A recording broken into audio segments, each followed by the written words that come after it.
My name is Marcus, 32 years old, and I built my tech company from nothing but determination and countless sleepless nights. After 5 years of saving every penny, I finally bought my dream lake house, the one place that felt truly mine. Then last month I discovered my parents had somehow sold it without my permission to fund my sister Gabriella's lavish wedding. When I confronted them, they just laughed and said, "Thanks for the wedding present." They had no idea what was coming next. Before I continue this story, let me know where you are watching from, and hit that like and subscribe button. Trust me, you will want to see how I handled these entitled family members who thought they could take what was mine. Growing up, the dynamic in our family was always crystal clear. I was the responsible older brother who was expected to set an example, while my sister Gabriella was the precious baby who could do no wrong. Our parents, Robert and Diana, created this imbalance from the beginning, though I doubt they ever realized how obvious it was to everyone around us. When Gabriella wanted dance lessons, they found the money. When I needed a computer for school projects, I mowed lawns all summer to save up. This pattern continued throughout our childhood. Gabriella got new clothes at the start of each school year. I wore hand-me-downs until they were threadbare. She received a car for her 16th birthday. I worked 2 jobs during high school to buy a used Honda with 150,000 miles on it. Despite this, I never resented my sister. She was sweet in her own way, just incredibly sheltered from reality. How could I blame her for accepting what our parents so freely gave? Instead, I focused on building my own path. After high school, I put myself through community college, then transferred to a state university where I studied computer science. Those 4 years were a blur of classes, part-time jobs, instant ramen, and very little sleep.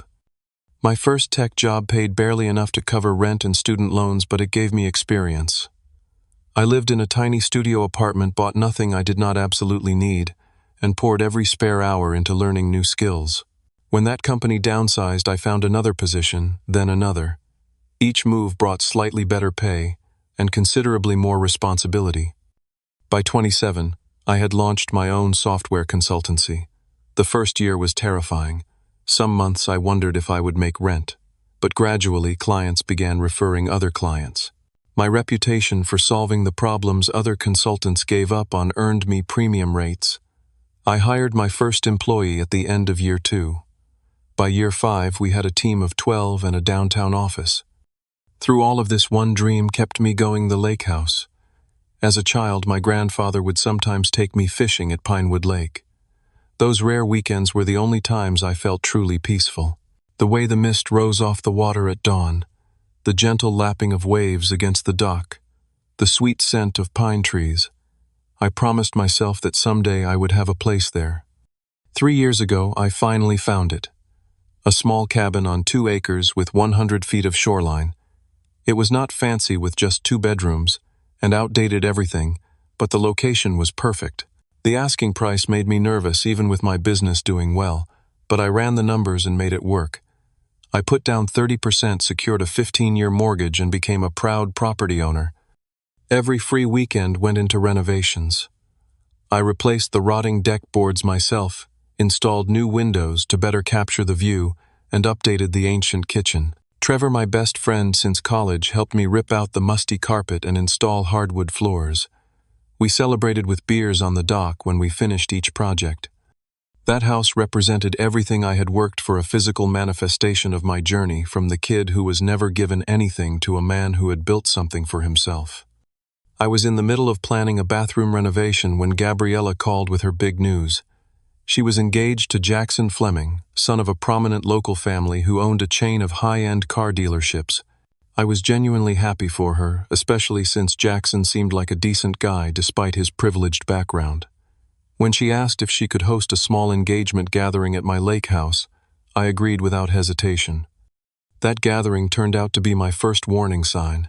My parents arrived early, already talking about the wedding, as if it would be the social event of the season. My mother walked through my home with a critical eye, pointing out what she called rustic elements to Jackson's mother in a tone that sounded like an apology. My father pulled me aside to ask about expanding the deck to accommodate at least 100 guests for the reception. "The house is not available for the wedding," I said firmly. "It is too small, and I am in the middle of renovations." But just imagine how beautiful it would be, my mother interjected. Photos on the dock at sunset, the lake as a backdrop. The Flemings would be so impressed. I stood my ground. I am happy to host a small family dinner or something, but not the wedding. They dropped it or so, I thought. Looking back, I realized that was the moment they began seeing my property as a family resource rather than my personal home. The seed had been planted. Over the next few months, Gabriella's wedding plans grew increasingly elaborate. What started as talk of a reasonable celebration morphed into discussions of designer gowns, exotic flower arrangements, and a guest list approaching 300 people. My parents seemed obsessed with impressing the Flemings, who were known for their extravagant lifestyle. "We need to show them we are not just some ordinary family," my mother said during a Sunday dinner. Jackson's cousin had live swans at her wedding. I watched my parents with growing concern. They were both in their early 60s, still working full-time with modest retirement savings. These wedding expenses would derail their financial future, but they brushed off my concerns. "Some things are worth spending on," my father said dismissively. "Wait until you have children of your own. You will understand." Despite my reservations about their financial decisions, I offered to contribute $5,000 toward the wedding as my gift to Gabriella. It was generous, but within my budget, and I made it clear that was the extent of my contribution. My sister hugged me with genuine appreciation, while my parents exchanged a look I could not quite interpret. I should have paid more attention to that look. Instead, I went back to my life focused on growing my business and enjoying my lake house whenever I could escape the city. I had no idea that my sanctuary was about to be ripped away from me. It was an unseasonably warm Saturday in April when I drove up to my lake house planning to spend the weekend installing the new bathroom vanity I had ordered. The moment I turned onto the private road leading to my property, I knew something was wrong. A moving truck was parked in my driveway, and strangers were carrying furniture into my home. For a disorienting moment, I wondered if I had somehow driven to the wrong house. But no, this was definitely my place. The blue shutters I had installed last fall, the stone path I had laid with Trevor over countless weekends, the maple tree where I had hung a bird feeder. I slammed on my brakes and jumped out of my car. "Excuse me, what are you doing at my house?" A middle-aged couple turned to me with surprised expressions. The man stepped forward. "Can I help you?" "This is my property," I said, trying to keep my voice steady despite the panic rising in my chest. "You are trespassing." The woman glanced at her husband with concern.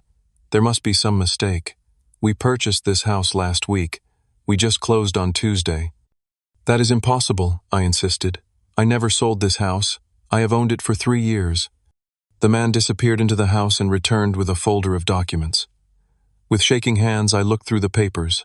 There it was in black and white, a deed transfer, a bill of sale, and at the bottom of several pages what appeared to be my signature. Except I had never signed these documents. I pulled out my phone and called my parents. No answer. I tried Gabriella. Straight to voicemail. With a growing sense of dread, I apologized to the confused couple and told them there had been a serious legal issue with their purchase. I took photos of all their documents and then drove straight to my family lawyer's office, hoping he might be there on a Saturday. Raymond Scott had handled my business contracts since I started my company. He looked as surprised to see me as I was to find him in the office catching up on paperwork. "Marcus, what brings you here on a weekend? You look like you have seen a ghost." I spread the photos of the documents on his desk and explained the situation in a voice that sounded calmer than I felt.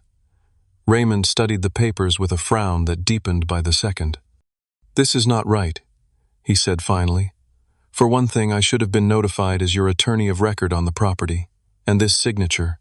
He pulled out a copy of my business incorporation papers for comparison. "Similar but not your handwriting. This is forge work, and not particularly good forge work at that." "So I can get my house back?" I asked. Raymond's expression was grim. "We can certainly challenge this in court, but it will take time. And Marcus, someone had to do this. Someone with access to your personal information, your identification." The implications of what he was saying hit me like a physical blow. The only people who had that kind of access to my personal documents were my family members, people I trusted. "Who is listed as the seller's agent?" I asked quietly. Raymond checked the papers. "Diana Turner." "My mother. A real estate agent for 25 years. I left Raymond's office with instructions to begin legal proceedings immediately and drove straight to my parents' house. My father's car and my mother's were both in the driveway. So was Gabriella's. I found them in the backyard, gathered around the patio table with wedding catalogs spread out before them. "How could you?" I asked, without preamble. My mother looked up with a smile that faltered when she saw my expression. "Marcus, we were not expecting you today." "Clearly not. You were probably hoping to avoid me until after you sold my house." "Oh, wait, you already did that." An uncomfortable silence fell over the table. My father cleared his throat. "Son, we need to talk about this rationally." "Rationally?" My voice rose despite my efforts to control it. "You forged my signature and sold my property without my knowledge. That is not just a betrayal, it is a crime." "We had no choice," my mother said, her tone defensive. "The wedding venue fell through. The Flemings had already invited their entire social circle. We needed an alternative fast, and we needed the money to make it happen. So you stole from me, your own son." "We did not steal," my father countered. "That house was just sitting there most of the time anyway. We knew you would want to help your sister." I turned to Gabriella, who had been suspiciously quiet. "Did you know about this?" She had the grace to look somewhat ashamed. "Not at first. They told me after it was done. But Marcus, you have to understand how important this wedding is. Jackson's family expects certain standards, and you are always so successful with your business. You can buy another house." I could not believe what I was hearing. The casualness with which they discussed the theft of my property, as if they had borrowed a lawnmower without asking. The absolute certainty that my possessions were ultimately family resources. The dismissal of everything I had worked for. "The lake house was not just a property," I said, my voice low and dangerous. "It was my home. The one place that was entirely mine. I worked years to afford it. I put my sweat and time into renovating it. And you sold it for a one-day party." "It is not just a party," my mother snapped. "It is your sister's wedding, the most important day of her life. We thought you would understand once we explained." "Explained what? That my feelings and my property rights mean nothing to this family." My father stood up. "Now you are being dramatic. Of course we value you, but sometimes family members need to make sacrifices for each other. This wedding has to be perfect." The conversation deteriorated from there. My parents doubled down on their justifications. Gabriella oscillated between looking guilty and entitled. When she actually said, "Just think of it as your wedding gift to me, Marcus." A really generous one, I knew. There was no getting through to any of them. I left their house feeling hollowed out. On the drive home to my city apartment, I called Trevor, the only person I trusted to understand the magnitude of what had happened. They did what his outrage was comforting in its genuineness. "That is not just messed up, man. That is criminal. Tell me you are pressing charges." "I do not know yet," I admitted. "They are still my family." "Family does not steal your house," Trevor said firmly. "What are you going to do?" It was a question I would ask myself repeatedly over the sleepless night that followed. What exactly was I going to do about this betrayal? The family pressure campaign began almost immediately. By Sunday afternoon, my phone was flooded with messages from aunts, uncles, and cousins, all expressing variations of the same sentiment I needed to get over myself and support my sister's special day. "Your parents have always done everything for you kids," my Aunt Patricia wrote. "The least you could do is help make this wedding happen." It was bewildering how quickly and thoroughly my parents had rewritten the narrative. In their version, shared with every extended family member, they had borrowed some money from my house equity with every intention of paying me back someday. My outrage was characterized as selfish and unsupportive. Only my cousin Michael seemed skeptical. "Something about this story does not add up," he texted. "Want to grab a beer and tell me what really happened?" I appreciated his offer, but was not ready to discuss it further. The wound was still too raw, the betrayal too fresh. Instead, I threw myself into work, staying at the office until midnight for a week straight. My employees noticed my mood but respectfully kept their distance. Only Leah, my girlfriend of 8 months, refused to give me space. She showed up at my apartment on Wednesday night with takeout and a determined expression. "You have been avoiding me," she said as she unpacked containers of Thai food on my kitchen counter. "Talk to me, Marcus." The whole story spilled out of me in a jumbled, angry rush. Leah listened without interrupting, her expression growing increasingly incredulous.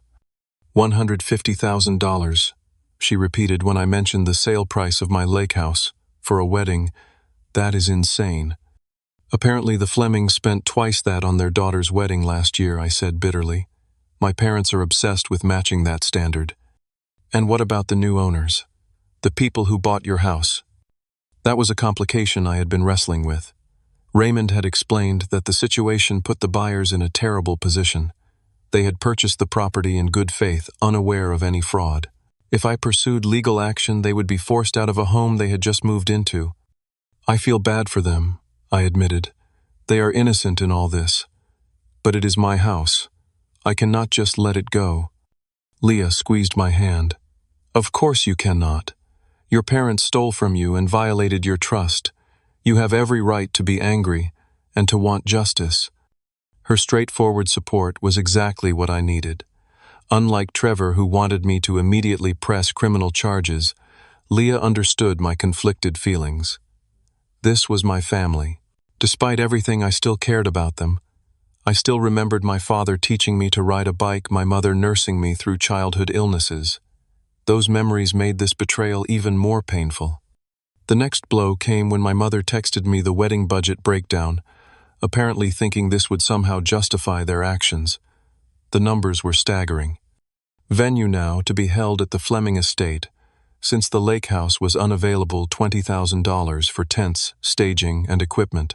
Catering $35,000 for a 5-course dinner and open bar for 300 guests. Flowers $15,000 for elaborate arrangements including imported blooms. Dress $12,000 for a custom designer gown. Photography and videography $18,000 for a team of professionals and drone footage. Entertainment $20,000 for a live band string quartet for the ceremony and a DJ for late night. Miscellaneous decorations, favors, transportation $30,000. The total came to $150,000, exactly the amount they had sold my lake house for. Not a penny more, not a penny less. It was as if they had decided on the wedding first, and then figured out how to fund it by taking my property. Unbelievable, right? I showed Leah the text. They could have had a beautiful wedding for a quarter of this price. "Have you actually met Jackson's family?" Leah asked. "Are they really expecting this level of extravagance?" It was a good question. I had only met Jackson's parents a few times at group gatherings. They were certainly wealthy and accustomed to luxury, but they had always been perfectly pleasant to me, not the type to judge someone based on the lavishness of a wedding. My opportunity to observe them more closely came at the engagement party the following weekend. It was held at an upscale country club, with my parents playing the role of gracious hosts, as if nothing unusual had happened. They greeted me stiffly when I arrived with Leah, clearly surprised that I had actually shown up. "We were not sure you would come," my mother said, her smile tight. "I am here for Gabriella," I replied coldly. "Nothing has changed regarding what you did." Throughout the evening, I watched Jackson's parents trying to see what had my family so intimidated. They were certainly polished and well-connected, greeting various local business leaders and politicians by name. But I also noticed how they genuinely seemed to care about Gabriella, making efforts to introduce her to their friends and family with real warmth. At one point, Jackson's father, Arthur, approached me at the bar.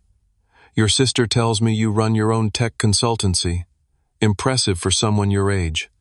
We fell into a surprisingly comfortable conversation about business challenges and opportunities. Not once did he make me feel like I was somehow less than his family because I had built my success rather than inherited it. In fact, he seemed to respect it more. "Self-made," he said, nodding approvingly. "That builds character that cannot be bought." The interaction left me even more confused about my parents' desperation to impress these people. It seemed to be coming entirely from their own insecurities rather than any actual pressure from the Flemings. The breaking point came during the toasts.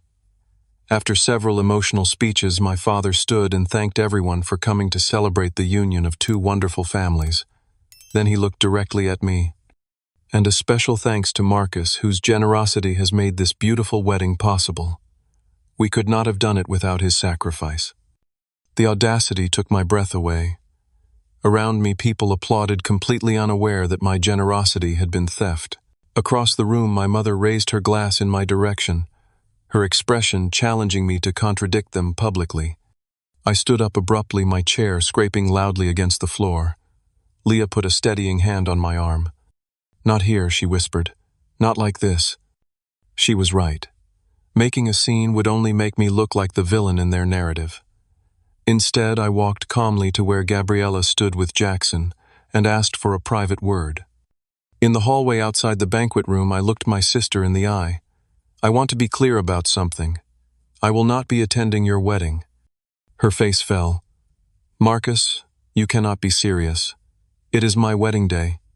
"A wedding funded by stealing my home," I reminded her. "I love you, Gabriella, but I cannot stand by and pretend to celebrate while being victimized by our family." "You are being so selfish." Tears welled in her eyes. "This is the most important day of my life, and my house was the most important thing in mine. If you cannot see that, then we have nothing more to discuss." I left the party immediately afterward, ignoring the buzzing of my phone as family members realized I had gone and began messaging me with renewed pressure and guilt. Leah was quiet on the drive home, but when we reached my apartment, she turned to me with determination in her eyes. "Enough is enough," she said firmly. "It is time to fight back." The following Monday, I took Leah's advice and scheduled a consultation with Catherine Winters, one of the top real estate attorneys in the city. She reviewed my case with practiced efficiency, occasionally making notes or asking clarifying questions. When I finished explaining, she leaned back in her chair with a thoughtful expression. "Your case is unusual, but actually quite straightforward from a legal perspective," she said. "The sale of your property was fraudulent. Your signature was forged, which is a criminal offense. The fact that it was done by family members does not change the illegality of the action." "What about the current owners?" I asked. "They did not know the sale was fraudulent." "They are innocent purchasers, yes, but unfortunately they do not have clear title to the property. In real estate law, you cannot transfer what you do not legally own. Your parents did not have the legal right to sell your property, so the sale itself is void." "So I can get my house back?" "Yes, though it will require court proceedings. The current owners will have recourse against your parents for fraud, but not against you. They will be entitled to a full refund plus damages." It was the answer I had been hoping for, but it also meant more complications, more conflict, more family drama. I thanked Catherine and retained her services, leaving her office with a concrete plan of action for the first time since this nightmare began. My next step was to dig deeper into my parents' financial situation. Something about this whole scenario still did not make sense. My parents had decent jobs and had always seemed financially stable. Why the sudden need to steal from me to fund Gabriella's wedding? I started by checking public records. What I discovered shocked me. My parents had a second mortgage on their home taken out 3 years ago. There were tax liens from unpaid property taxes for the past 2 years. Credit card judgments. Their financial house was not just messy, it was on the verge of collapse. Armed with this information, I met with Raymond again. "I think they are on the edge of bankruptcy," I told him. "The wedding is just the tip of the iceberg." "That explains the desperation," Raymond said, "but it does not excuse the fraud." "No, it does not. And there is something else." I hesitated, then continued. "Over the years, they have borrowed money from me for various reasons. Home repairs, a new car when Dad's died, Mom's medical bills when she had surgery 2 years ago, all told about $40,000 that they promised to repay but never did."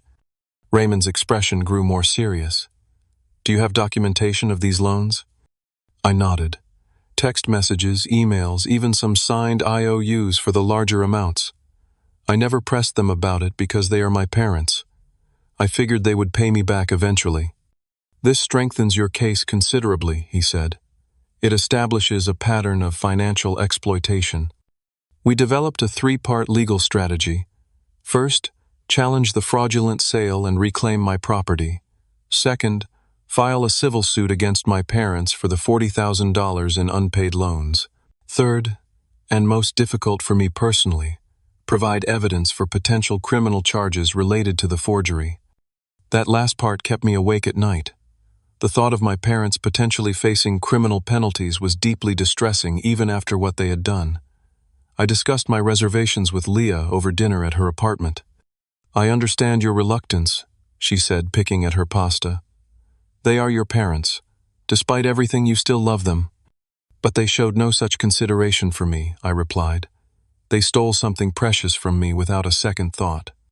"Which is why you need to hold them accountable," Leah said firmly. "This is not just about the house or the money, Marcus. This is about establishing that they cannot treat you this way.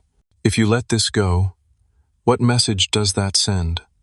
That they can take whatever they want from you, whenever they want it." She was right, and I knew it. But executing the plan was still agonizing. Every step felt like a betrayal of the family bonds I had been raised to believe were sacred. The rational part of my brain understood that they had betrayed those bonds first, but emotion is rarely rational. Trevor provided a different kind of support during this period. While Leah helped me work through the emotional complexities, Trevor gave me space to express my anger without judgment. "You have every right to be furious," he said, during one of our regular basketball games. The physical exertion helping me channel my emotions. What they did was completely messed up. "Sometimes I feel guilty for fighting back," I admitted between shots. "Like I am being a bad son." Trevor caught the ball and held it, forcing me to look at him. "A parent-child relationship goes both ways. They had responsibilities to you too, and they violated them completely. Being a good son does not mean being a doormat." His blunt assessment was exactly what I needed to hear. That night I drafted a formal letter to my parents, outlining exactly what had happened from my perspective, to the legal steps I was taking, and one final opportunity to make things right. Return the money from the house sale, cancel the crime, extravagant wedding plans, and apologize sincerely for the breach of trust. It was a long shot, but I felt I needed to give them one last chance before things escalated beyond the point of no return. I sent the letter by certified mail requiring a signature to ensure they could not claim they never received it. 3 days later, my father called. His voice was cold and defensive. "We got your letter," he said without preamble. "Your mother is beside herself." "Because of what you did or because you got caught?" I asked. "This legal nonsense is unnecessary," he continued, ignoring my question. "We are family. We should be able to work things out without lawyers." I tried that approach. "You dismissed my feelings and justified stealing from me." "We did not steal. We just made a decision as a family. Sometimes parents know what is best, even for their adult children." It was clear from his tone and words that nothing had changed. They still did not see what they had done as wrong. They still expected me to simply accept their decision and move on. There was no acknowledgement of my pain, no genuine remorse for violating my trust. "I gave you a chance to make this right," I said quietly. "You are choosing not to take it. Marcus, be reasonable. The wedding is in 2 weeks. Everything is paid for. Everything is arranged. You cannot expect us to undo all that now." "Actually, I can. And if you choose not to, then you need to be prepared for what comes next." I ended the call feeling strangely calm. The last shred of doubt had been removed. My parents had made their choice, prioritizing Gabriella's wedding over our relationship, over basic decency, over legal and ethical boundaries. Now, I would make mine. The next morning I called Catherine and gave her the green light to proceed with all 3 parts of our legal strategy. The wheels of justice began to turn slowly but inexorably. As the wedding date approached, I maintained my resolve to not attend, despite increasing pressure from all sides. Gabriella left tearful voicemails. Relatives sent manipulative messages. Even Jackson called once, clearly uncomfortable and probably put up to it by my sister. "I do not really understand what is going on," he said awkwardly, "but it would mean a lot to Gabby if you came." "Has she told you how the wedding is being funded?" I asked. "Something about your parents helping out. To be honest, I offered to have my family cover it, but your parents insisted." I almost told him the truth then, but decided against it. It was not fair to put him in the middle of our family conflict right before his wedding day. He seemed like a decent guy who genuinely loved my sister. This was between me, my parents, and Gabriella. The night before the wedding, I sat alone in my apartment, turning my house key over and over in my hands. The key to a home I no longer had access to, a symbol of everything I had worked for and everything that had been taken from me. Leah called to check on me. "Are you okay?" "I have been thinking about tomorrow," I said slowly, "and I have made a decision." "You are not going to the wedding," she said, a statement rather than a question. "Actually, I am, but not as a guest. I think it is time my family faces the consequences of their actions." The Fleming estate was transformed for the occasion, just as my lake house would have been, had things gone according to my parents' original plan. White tents dotted the expansive lawn. Flowers spilled from every conceivable surface. String lights twinkled in the trees, ready to illuminate the evening reception. I arrived just as guests were being seated for the ceremony, parking my car at the far end of the long driveway. I had no intention of disrupting the actual exchange of vows. Whatever my issues with my family, Jackson and Gabriella deserved their moment. Instead, I waited in my car, watching from a distance, as my sister, radiant in her designer gown, walked down the aisle on our father's arm. Despite everything, I felt a pang of emotion. She was still my little sister, and part of me still remembered teaching her to ride a bike, helping her with math homework, scaring away the monsters under her bed.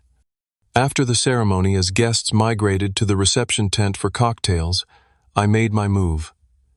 I spotted my father near the bar, already looking slightly flushed from champagne and self-satisfaction.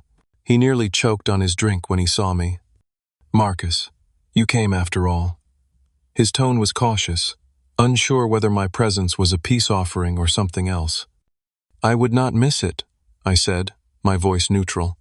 "Quite a spectacle you have put together." He glanced around proudly. "Yes, well, nothing but the best for your sister. The Flemings have been very impressed with everything." "I am sure they have been. $150,000 buys quite a show." My father's expression hardened. "I thought we were past this. You are here, so clearly you have accepted the situation." "Is that what you think?" I smiled thinly. "I am here to witness, not to approve." Before he could respond, my mother appeared at his side, her face registering shock at my presence. "You came," she said, echoing my father. "Does this mean—" "It means nothing has changed," I cut her off. "The legal proceedings are still moving forward." Her face fell. "You would ruin your sister's wedding day with talk of lawsuits." "I am not the one who chose to fund this wedding by stealing my house," I reminded her. "That was your decision." Our tense conversation was interrupted by the arrival of Gabriella and Jackson, making their rounds to greet guests. My sister froze when she saw me, then rushed forward to embrace me, nearly spilling Jackson's champagne in her enthusiasm. "You came. I knew you would not miss my wedding." I returned her hug stiffly. "Congratulations, Gabby." She pulled back, studying my face. "Are you still angry? Please say you have forgiven us. It would mean so much to have your blessing today." Her earnestness was almost convincing. Almost. But I could see the calculation behind her eyes. The same self-centered logic that had allowed her to accept the proceeds of my stolen property without true remorse. "I am here," I said simply. "That is all I can offer right now." Jackson, sensing the tension, extended his hand. "Glad you could make it, Marcus. It means a lot to Gabby." I shook his hand, feeling a twinge of sympathy for him. He seemed genuinely unaware of the family drama he had married into. The reception progressed with the expected sequence of events. Dinner was served, a 5-course extravaganza that probably cost more than most people's monthly rent. The string quartet played softly in the background. Crystal and silver glinted under the chandeliers hung inside the tent. I kept to myself, politely deflecting questions from relatives about my recent absence from family gatherings. Trevor had offered to come with me for moral support, but I had declined. This was something I needed to do alone. The moment I had been waiting for came after dinner. My father stood and tapped his glass for attention, ready to make his toast as father of the bride. The tent fell silent, as all eyes turned to him. "Today is a day of joy and celebration," he began, his voice carrying across the space.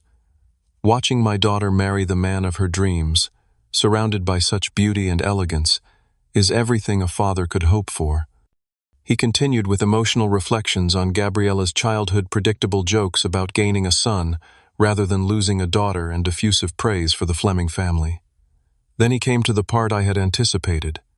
None of this would have been possible without the support of our entire family, particularly my son Marcus. He gestured toward me and heads turned in my direction. His extraordinary generosity helped make this spectacular day a reality. Would you join me in thanking him? Applause broke out across the tent. Jackson's father raised his glass in my direction, clearly impressed by what he believed was my voluntary contribution. Gabriella smiled tearfully, while my mother watched me with warning in her eyes, silently pleading with me not to contradict the narrative. I stood slowly raising my own glass. The applause continued, now mixed with encouraging cheers for me to speak. My father's smile faltered, slightly uncertain what I was about to do. "Thank you," I said, waiting for the tent to quiet. "Family is indeed important. It is built on trust, respect, and honesty, values I hold dear." I paused, letting my gaze sweep across the gathering. "Which is why I have a special surprise for the occasion. Something to mark this memorable day." From my inside jacket pocket I withdrew an envelope. "Mom, Dad, this came for you yesterday, but I took the liberty of signing for it. Consider it my real wedding contribution." I approached the head table and placed the certified letter from my attorney on the tablecloth between my parents. "You might want to read it privately, or not. The truth tends to come out eventually either way." My mother's hand shook as she reached for the envelope. My father's face had drained of color. "What is this?" he demanded, his voice barely above a whisper. "Legal documentation of the fraud you committed," I replied, keeping my voice low enough that only those at the head table could hear. "Notice of the lawsuit for the return of my property, and the $40,000 you borrowed but never repaid, and information about the potential criminal charges for forgery." "You cannot be serious," my mother hissed. "Here now. I thought it fitting, given that you are so publicly thanking me for my contribution to this wedding, the contribution you stole from me." "Marcus, please." Gabriella interjected, her eyes wide with panic. "Not at my wedding. I am not the one who brought fraud and theft into your wedding," I reminded her. "That was their decision." I turned back to the wider audience who were watching our hushed exchange with curious expressions. Raising my voice to its previous level, I continued as if nothing unusual had happened. "To the bride and groom, I wish you a lifetime of honesty and respect. May your relationship be built on stronger foundations than some in this room." With that, I placed my untouched champagne glass on the table and walked calmly toward the exit. Behind me, I could hear the confused murmurs, the rustle of the envelope being opened, my mother's gasp as she read the contents. I did not look back. I had said what I needed to say, done what I needed to do. The rest would unfold according to the legal process I had set in motion. As I reached my car, I heard hurried footsteps behind me.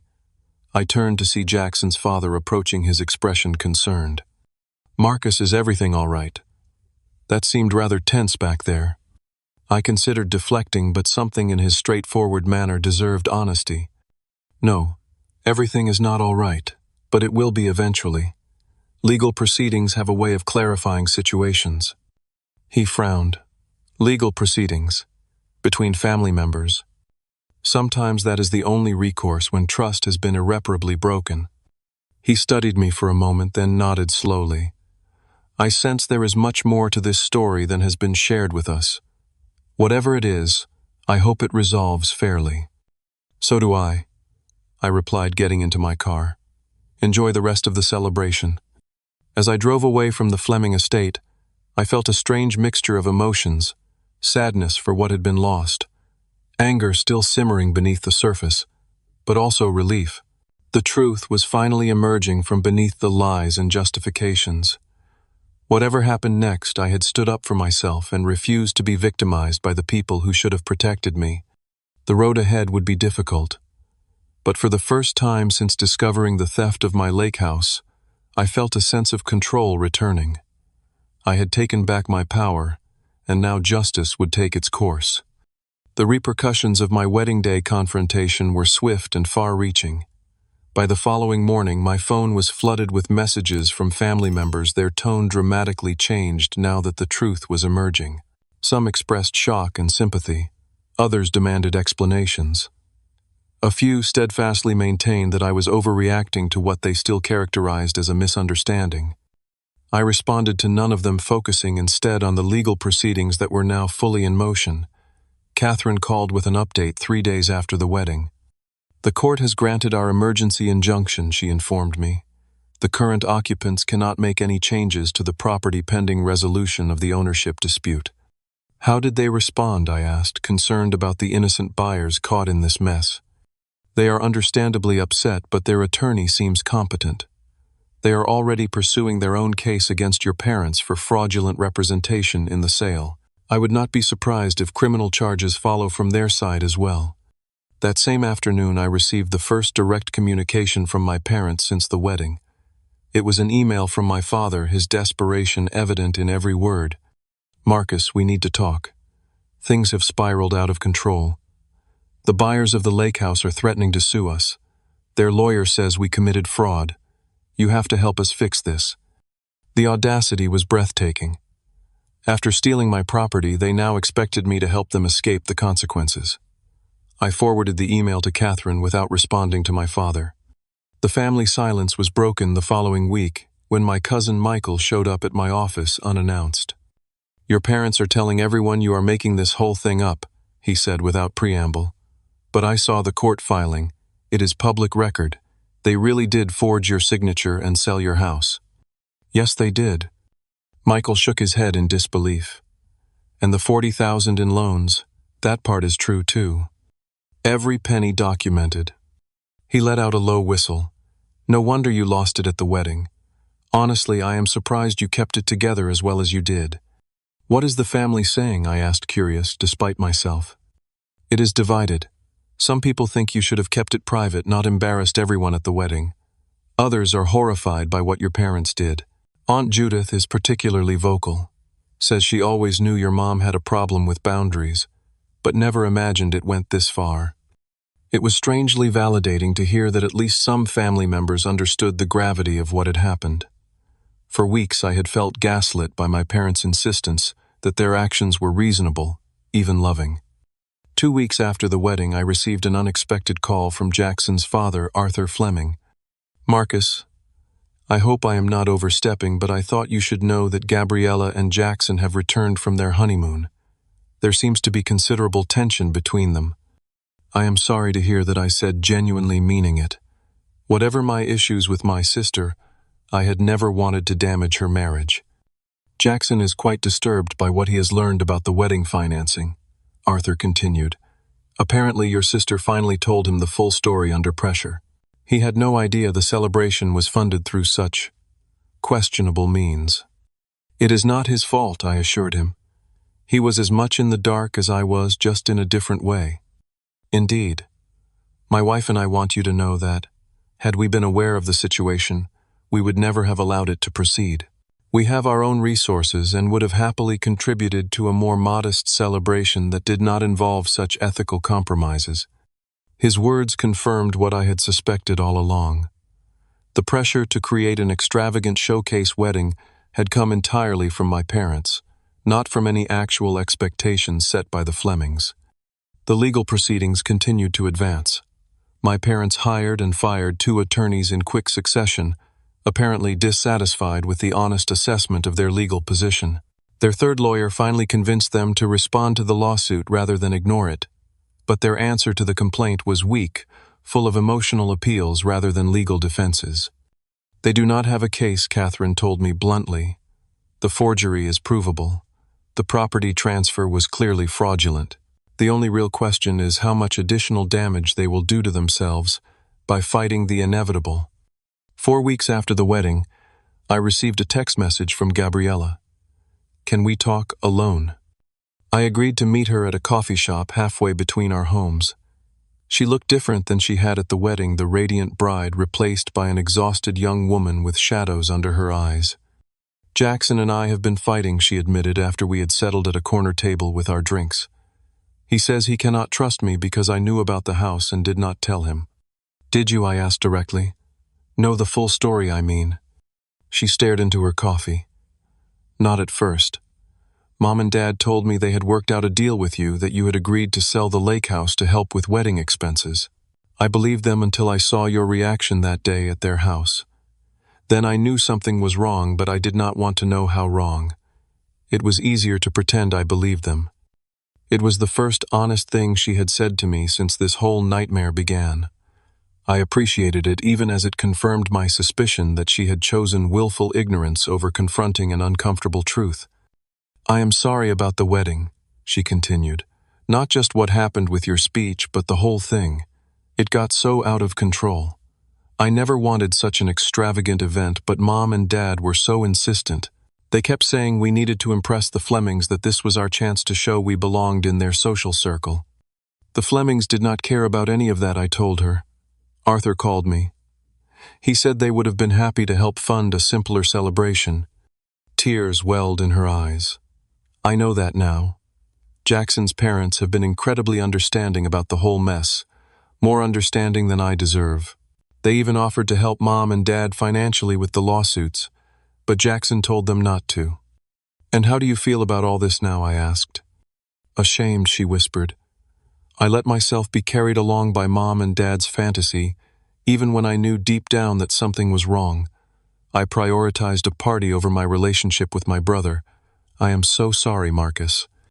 Her apology seemed genuine, and I felt some of my anger toward her begin to dissolve. Gabriella had always been easily influenced by our parents. It did not excuse her participation, but it did help me understand it. What happens now? She asked. With the lawsuits and everything, the property will be returned to me, I said, with certainty.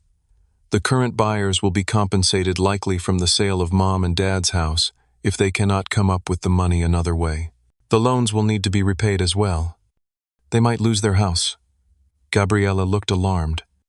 They made choices, Gabby. Choices with consequences. I did not create this situation. She nodded slowly. I know. It is just hard to imagine them losing everything. I do not want that either, I admitted.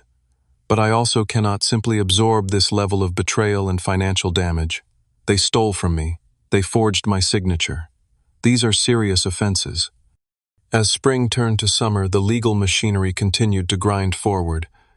My parents made one desperate attempt at settlement, offering to acknowledge my ownership of the lake house if I would drop all other claims. Absolutely not, Catherine advised when I brought her the offer. The property is already legally yours. The court has recognized the fraud. They are offering you something you already have in exchange for dropping legitimate claims for damages. I declined the offer. 2 weeks later, the court issued its final ruling. The sale of my lake house was declared void. The buyers were to be compensated for the full purchase price plus $25,000 in damages to be paid by my parents. My claim for the $40,000 in unpaid loans was also upheld with interest. To satisfy these judgments, my parents were forced to sell their home of 30 years and liquidate most of their retirement accounts. They moved into a small rental apartment, their financial situation in ruins. The criminal investigation into the forgery was still pending, but Catherine believed there was a good chance the prosecutor would offer a plea deal involving probation rather than jail time, given my parents' ages and lack of prior criminal history. Throughout this period, Leah remained my steadfast support. How are you feeling about everything? She asked one evening, as we walked along the riverfront near my apartment. Conflicted, I admitted. I know they brought this on themselves. I know I had every right to pursue justice, but seeing them lose so much still hurts. Of course it does, she said, squeezing my hand. You would not be the man I love if you took pleasure in their downfall, even after what they did. It was the first time either of us had used the word love, and despite the difficult context, it filled me with warmth. Whatever else had been lost in this ordeal, I had found something precious in Leah's unwavering support and understanding. In late August, nearly 4 months after the wedding day confrontation, I received keys to my lake house from Catherine. The previous occupants had moved out the week before their separate legal action against my parents resolved through the same judgments. Trevor insisted on accompanying me for the first visit back to my property. "You should not have to face that alone," he said. "Plus, I want to see if they messed anything up." We drove up on a perfect summer day, the kind that had originally made me fall in love with the lake. As we turned onto the private road, I felt a mix of emotions: joy at reclaiming my special place, sadness for all that had transpired, anxiety about what condition we might find it in. The house looked largely the same from the outside, though the flower beds I had meticulously maintained had been neglected. Inside there were minor changes, different furniture arrangements, a few walls painted new colors, but the bones of the place, the parts I had poured my sweat and love into, remained intact. "Welcome home, man," Trevor said, clapping me on the shoulder as we stood on the deck overlooking the water. It did feel like coming home despite everything. A home I would need to reclaim, not just legally but emotionally, washing away the taint of betrayal with new memories. As summer faded into fall, I gradually re-established my routine at the lake house, spending weekends there, continuing the renovation projects that had been interrupted. Leah joined me, often bringing her warmth and perspective to the space. One October afternoon, as we sat on the dock watching the sunset turn the water to gold, my phone rang. It was Gabriella. "Jackson and I are getting divorced," she said without preamble, her voice thick with tears. "He says he cannot get past what happened, that there was too much deception from the very beginning of our marriage." Despite everything, my heart ached for her. "I am sorry, Gabby." "Do not be. He is right. We started with a lie, a big one. Maybe someday we can try again with honesty as the foundation, but for now, this is the consequence I have to accept." Her words reflected a maturity I had not previously seen in my sister. Perhaps some good had come from this painful chapter after all.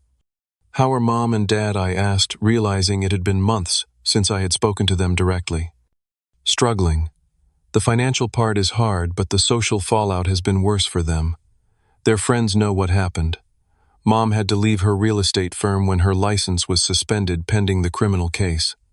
I felt a twinge of sympathy, quickly followed by the reminder that they had brought this upon themselves through deliberate actions, not mistakes or misunderstandings. "And you?" Gabriella asked. "Are you okay?"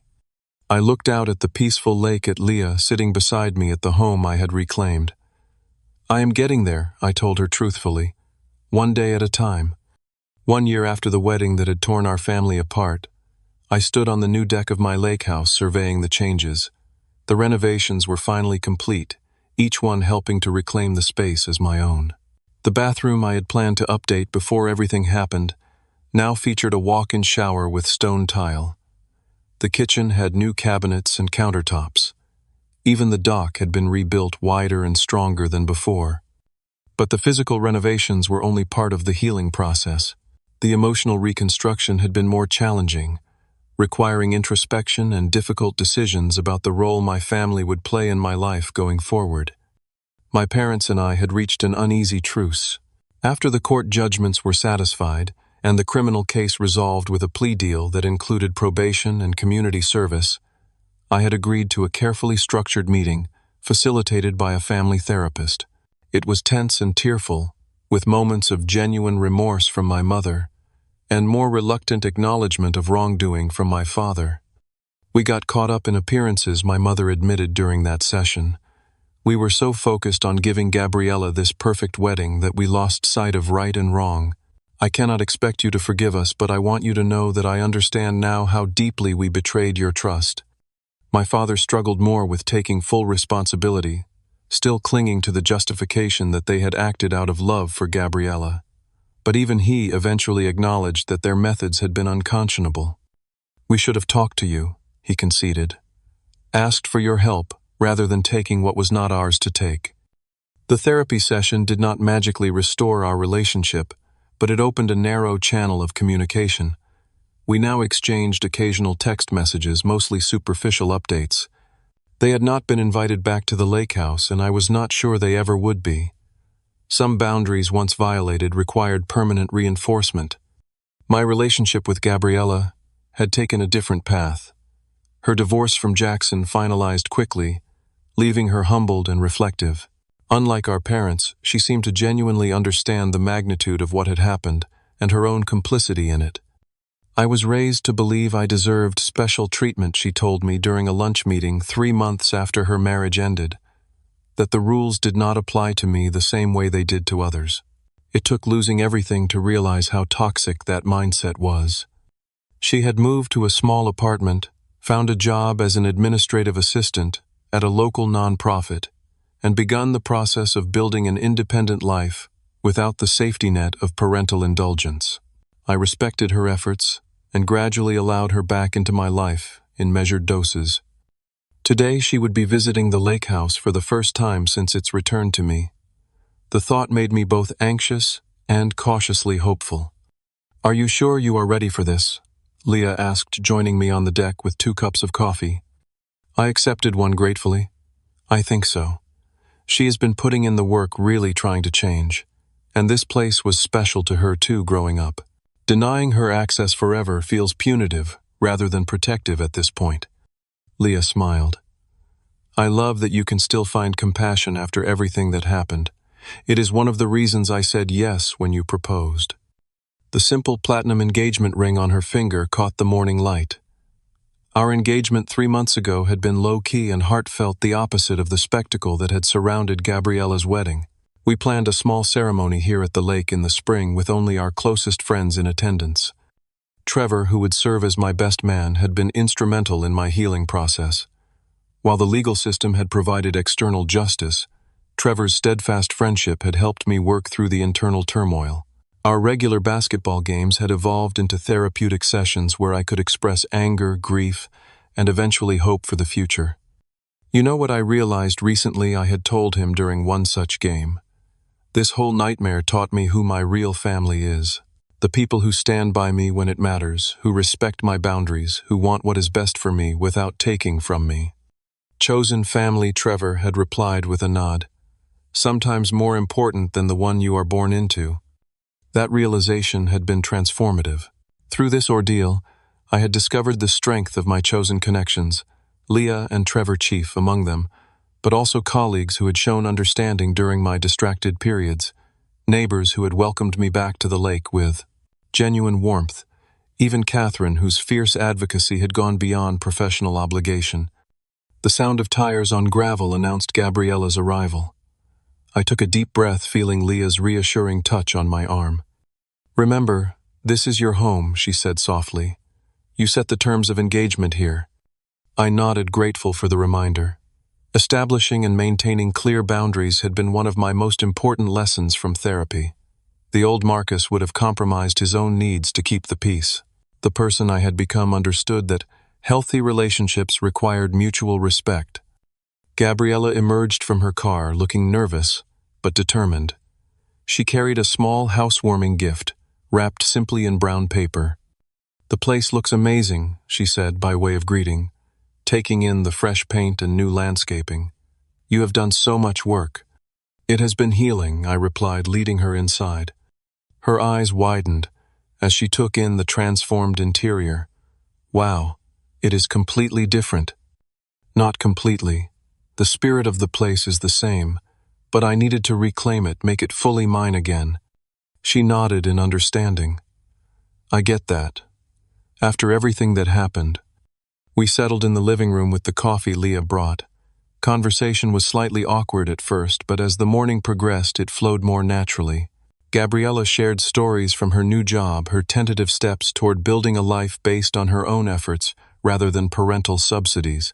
I found myself genuinely interested in her journey, the ways in which failure and consequences had forced her to grow.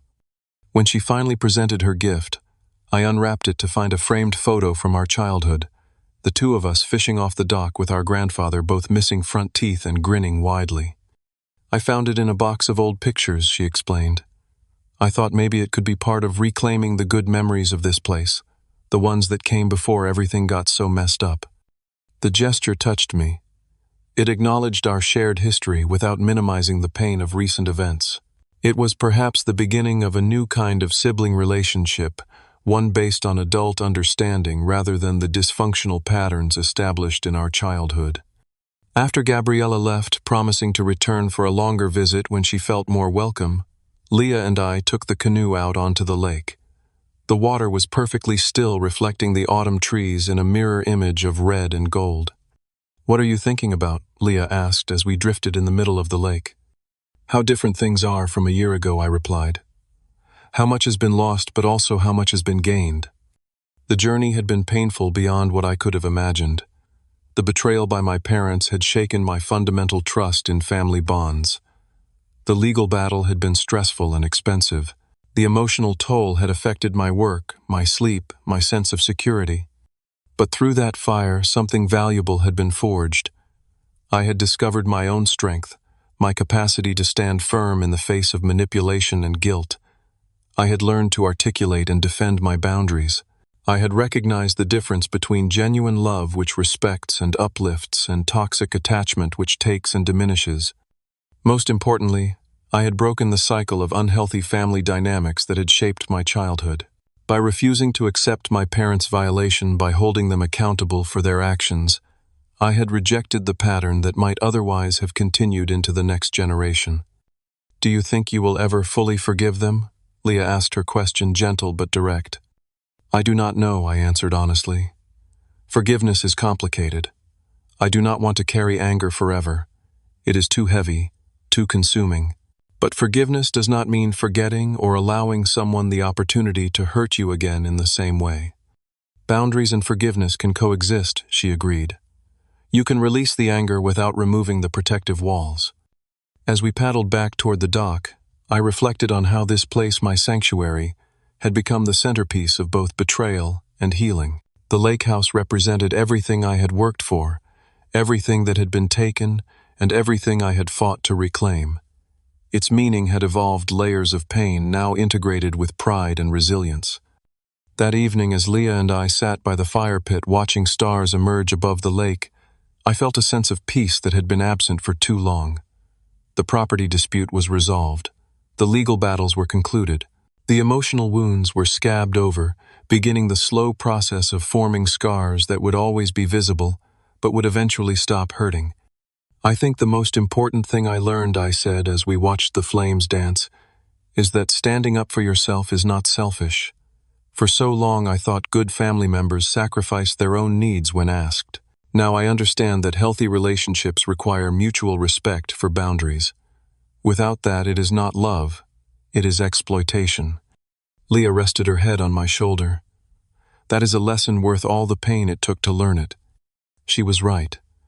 Though I would never have chosen this path, the destination had made me stronger, wiser, more certain of my own worth. And that knowledge would serve me well in building the family Leah and I would create together, one founded on genuine love and respect, rather than obligation and control. As the fire burned down to embers, I thought about the journey ahead. The wounds would continue to heal. New memories would gradually overlay the painful ones. Life would move forward, shaped but not defined by what had happened. What is your opinion on setting boundaries with family? Have you ever had to stand up for yourself against loved ones who crossed the line? Comment below and let me know. If this story resonated with you, please like, subscribe, and share with someone who might need to hear that protecting yourself is not selfish, it is necessary.